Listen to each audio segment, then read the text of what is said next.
कधीच नाही चुकणार तुमचे फेवरेट टीव्ही शोज झी5 सोबत, तेही एकदम फ्री। संपदा घेऊन ये ग सगळी तयारी तिकडे ठेवलेली। हो हो आलेच। काय झाली की नाही सगळी पूजेची तयारी? हो अगदी। हा आणि एक थाळी अजून ठेवली आहे, गव्हाचं पीठ आहे। आणते आणते। अरे हा आशू, अरे आशू इथे काय करतो? अरे आशू तू त्यांना फोन केलास की नाही? ते घरून निघाले की नाही बघ जरा। हो हो मी फोन केला होता, निघाले। हा निघाले। हो सुहास आणेल ना त्यांना नीट? काय करतेस तू? Suhas is a responsible man. मी जायला हवं होतं का? कशालाच काय? सीताई भाऊ मी कसा दिसतोय?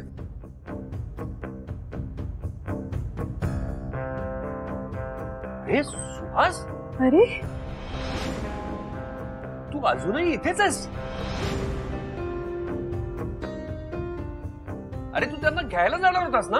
भाऊ अहो कसं शक्य आहे, कारण गाडीच नाहीये। म्हणजे 2 गाड्या गेल्यात वॉशिंग साठी। मला वाटलं आता एखादी गाडी तरी येईल, पण अजून एकही गाडी आली नाही। मी फोन करून बघतो वाटल्यास। अरे सुहास असं काय करतोस तू? अरे मी त्यांना शब्द दिला होता की तुम्हाला घ्यायला गाडी येईल म्हणून, आणि तुला आजच गाड्या धुवायला पाठवायच्या होत्या। भाऊ तुम्ही सुहासला का बोलताय? गाड्या त्यांनी वेळेत पाठवल्या नाहीत, यात त्याची चूक आहे का? हा आणि तुझी गाडी कुठे? ती तर इथे बाहेरच उभी होती, त्याचं काय? सीताई ती गाडी स्टार्ट होत नाहीये, काहीतरी प्रॉब्लेम आहे। अरे देवा। अरे ए आशू, अरे त्यांना फोन कर, त्यांना ही सगळी गोष्ट माहिती आहे का? नाही त्या घरीच बसून राहतील। हो ते निघालेत आता। सुहास तुला जर हे आधीच माहित होतं तर मग त्यांना रिक्षा किंवा कॅबने घेऊन यायचं ना? मी तो विचार केला सीताई। काय विचार केला? हेच की मी एवढ्या प्रतिष्ठित घराचा जावई आहे, मी रिक्षा घेऊन जर त्यांना घेण्यासाठी गेलो तर त्या काय विचार करतील ना? काय विचार करतील? हेच की तुम्ही घरच्या जावयाला जर असं वागवताय। कसं वागवतो? म्हणजे प्रेमानेच वागवताय, पण मग ती सून म्हणून इकडे येणार, मग त्याला कसंच वागव। अरे बघ जरा फोन करून। वंदे अगं ये आता लवकर बाहेर चल। आले आले। सांग ना अगं तिला लवकर करायला, उशीर झालाय आधीच। गाडी यायची वेळ झालीये बघ। हे घे शिवा किती उशीर अगं? तुझ्या गॅरेज मध्ये चाललोय का आम्ही इतकी घाई करायला? एका मोठ्या श्रीमंत घरी चाललोय, तू बघितलं पण नसशील सगळं, आणि कसं बघशील? नशीब लागतं ना त्याला। आता उशीर होत नाही तुला? झालं, घे परत तिचीच बाजू। तिथे जाऊन पण मलाच बोला।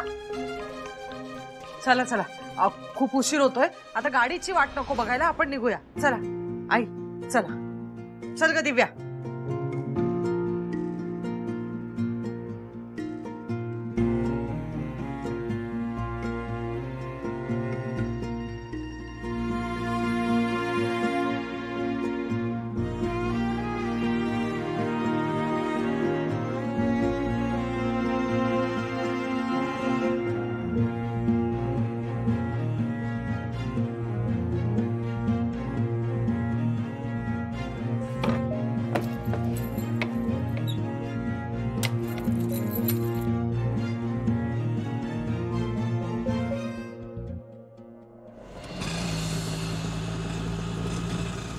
आले ते रिक्षाने आलेत।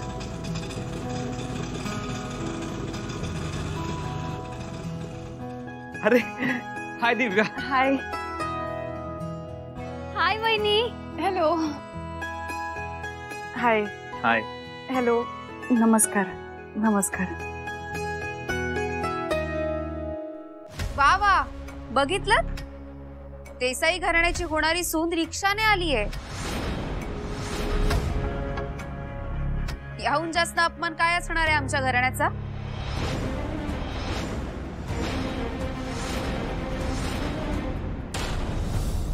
या खूप खूप स्वागत तुमचं।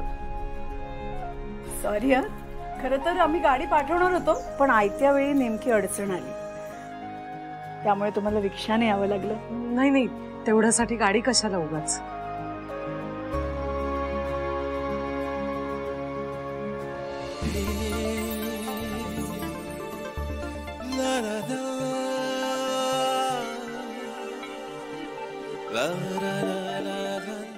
बापरे, हा तर अजूनही माझ्यासाठीच वेडा वाटतोय.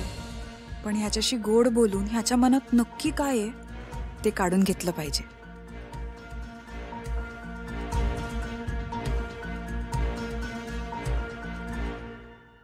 जाऊया. सरक ना डंबो. वहिनी तू चल आतमध्ये, चल लवकर.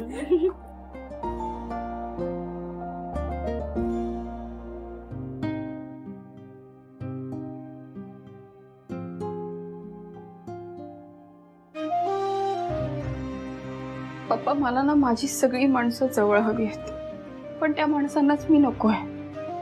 आज आजीचा वाढदिवस होता. मी सुट्टी घेतली होती त्यासाठी. सगळं ठरवलं होतं, पण त्याचा काहीच उपयोग झाला नाही. मला माहितीये की तुम्ही असतात तर तुम्ही पण हेच केलं असतं. तेच मी करणार होते ना. कोणाला काही वाटतच नाही माझ्याबद्दल. आणि असंच आयुष्य असेल तर त्याचा काय उपयोग. इतक्या वर्षांनी हे असं सगळं मला अचानक ऐकू येतंय. माझ्या असण्याबद्दल कोणाला तरी इतका त्रास होऊ शकतो. कोणालाच माझ्याबद्दल काही वाटत नाहीये. आईला पण नाही. आज तर तिने सरळ सरळ दिव्याची बाजू घेऊन टाकली. मला वाईट वाटलंय. आईला वाटतंय की मी जर त्या दिव्याच्या सासरकडच्यांना दिसले तर ते लग्न मोडतील का. तर मी हे असं फुलांसारखं राहते, माझे केस असे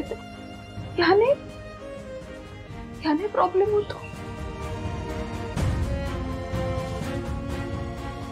आज खरंच खूप वाईट वाटलं. पण नाही, ठीक आहे. तुम्ही मला म्हणाला होतात ना की काही झालं तरी नेहमी हसत राहायचं. मी हसत राहीन नेहमी.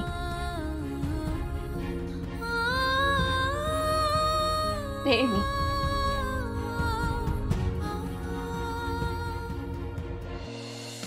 तर गाईज, या आत या, लवकर या. हे बघा, या. ही आहे माझी वहिनी आणि तिची आई. वहिनी, कसं वाटलं घर? छान. ते बघ तुझं पोस्टर. मी आलेच 2 मिनिटात. तर गाईज,